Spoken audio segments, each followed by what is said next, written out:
Hi everyone, Bob Massey here, and I just recently got a copy of a blog that's out on the internet that's written by a real estate agent that I think you should be aware of, and you should be talking to your real estate agents about.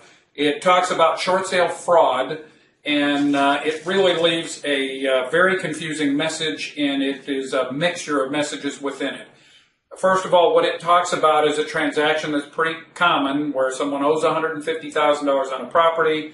An investor steps in and negotiates a short sale, gets it for $100,000, has a buyer for $145,000, and he calls that fraudulent, and he says it's fraudulent because it contains a lack of proper disclosure.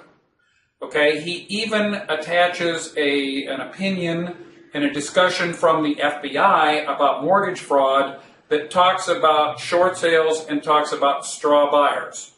The two things none has anything to do with either one. They're two totally separate issues.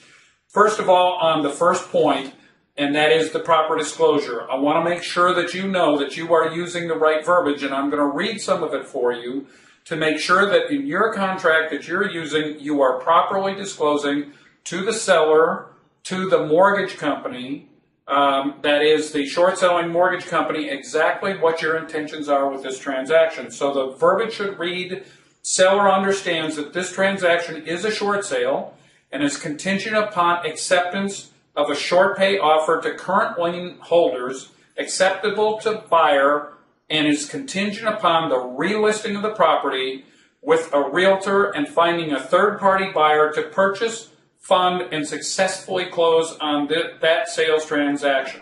The seller will receive no funds from either closing. So in that, you are clearly disclosing to the mortgage company that your intention is to resell this property immediately. So what he talks about in here is ignorance on his part, and you should make sure that you cover very carefully that your paperwork and your verbiage discloses completely.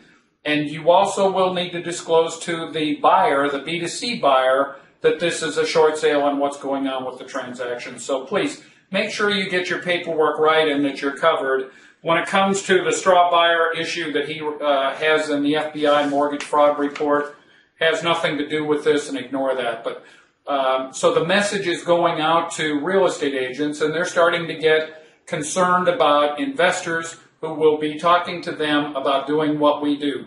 Make sure that you talk to your real estate agent and let them know that you have it fully covered. There's nothing fraudulent whatsoever. If the mortgage company does not want to do business with you, knowing that you're going to resell the house, then they won't do the short sale and there is no issue. So I hope that helps. Very, very important. Make sure you cover yourself and that you have total disclosure with everyone involved in the transaction. Thanks again. We'll talk to you soon.